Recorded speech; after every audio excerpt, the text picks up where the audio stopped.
Hello दोस्तों, स्वागत है आपका मेरे इस सैनिक समाचार चैनल में।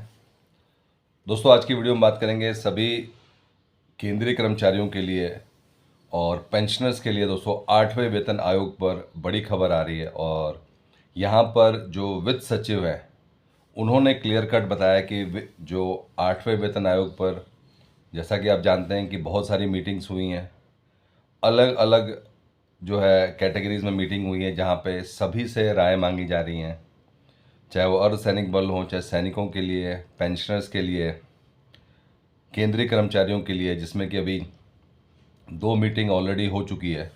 अब इन सब पे दोस्तों जो एक्चुअल काम है वो शुरू होना है, और क्योंकि जो टाइमिंग है वो है कि ये जो है 1/1/2026 से लागू होना है, तो ऐसा नहीं हुआ कि पूरे साल जो है मीटिंग ही चलती रहेगी। इसीलिए जो है फास्ट ट्रैक पर बहुत सारे जो संगठन हैं उनके साथ मीटिंग हो चुकी है।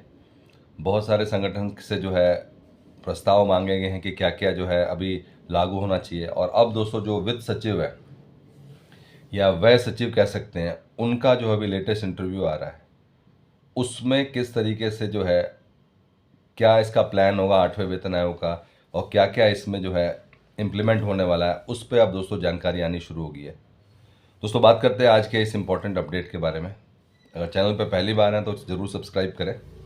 दोस्तों, व्यय सचिव मनोज गोविल ने सोमवार 10 फरवरी को समाचार पोर्टल जो है को बताया कि 8वें वेतन आयोग के वित्तीय वर्ष 25-26 के अप्रैल महीने से अपना काम शुरू करने की संभावना है। यानी कि जो एक्चुअल काम होगा, जिसके लिए कि ये कमेटी गठन होनी है, अब कहीं ना कहीं फरवरी और जो मार्च का महीना है वो सिर्फ और सिर्फ एनालाइज करने में लगेगा कि क्या सिचुएशन है, कितना फिटमेंट फैक्टर बढ़ना चाहिए, जो अलग अलग डिपार्टमेंट्स, अलग अलग कैटेगरी से जो अपडेट्स आ रहे हैं उनको जानने में लगेगा। और उसके बाद से जो है जो एक्चुअल काम होगा, इम्प्लीमेंटेशन वाला, वो कहा गया है दोस्तों कि अप्रैल महीने से अपना काम शुरू करने की संभावना है।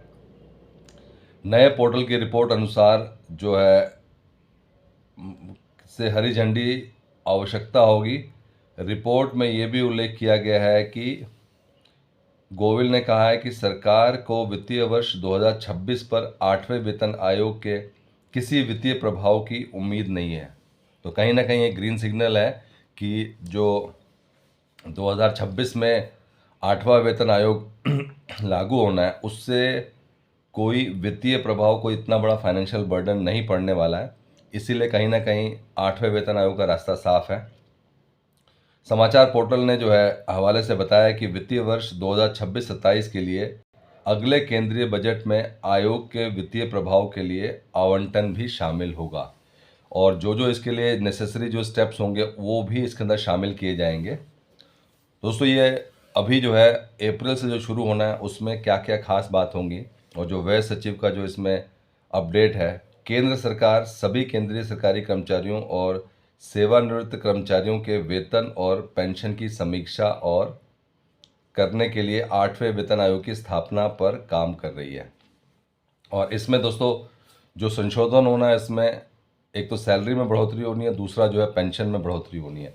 तो वो सारे के सारे जो इसके अंदर क्या क्या, कितनी पेंशन में बढ़ोतरी होनी है, कितनी सैलरी में, उन सब पर जो है अब मीटिंग का दौर चल रहा है। लेकिन ये ज़्यादा देर तक नहीं चलेगा।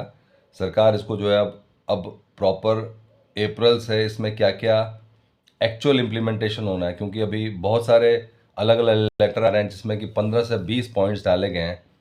उन 15 से 20 पॉइंट्स क्या क्या जो है लागू किया जाएगा, वो सरकार उन पॉइंट्स को करेगी। सरकार ने अभी तक कर्मचारियों और सेवानिवृत्त लोगों के वेतन में बढ़ोतरी के प्रतिशत के बारे में कोई विशेष जानकारी नहीं दी है।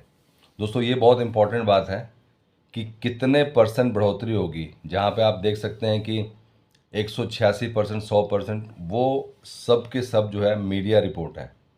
अगर हम अभी भी बात करें तो एक तरफ जो है एक्चुअल सरकार की तरफ से बात चल रही है, जहाँ पे कहा जा रहा है कि वेतन और पेंशन में बढ़ोतरी होगी, लेकिन एग्जैक्ट फिगर नहीं बताई जा रही।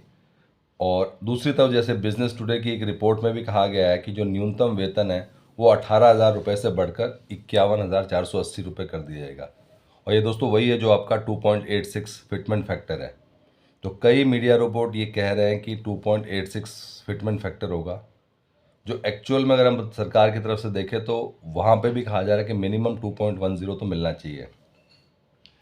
8वें वेतन आयोग से लगभग 50 लाख सरकारी कर्मचारियों का लाभ मिलने की संभावना है, जिनमें रक्षा कर्मी भी शामिल हैं।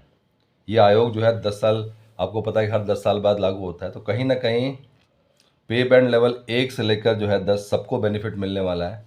और कुछ चीज़ें जो सामने निकल के आई हैं, जहाँ पर देखा जाए तो फाइनेंशियल इतना बर्डन नहीं पड़ने वाला, जिसकी वजह से 8वें वेतन आयोग का रास्ता साफ है।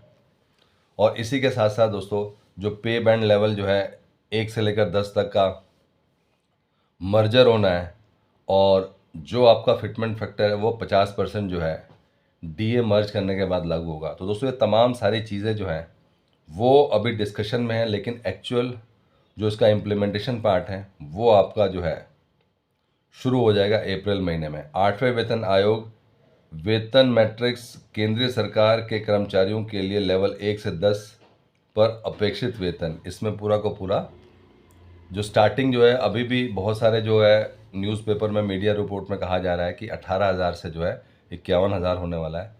लेकिन दोस्तों हम एक बार फिर कह रहे हैं कि इसका अभी सरकार की तरफ से कोई भी ब्लैक एंड वाइट में नहीं आया है।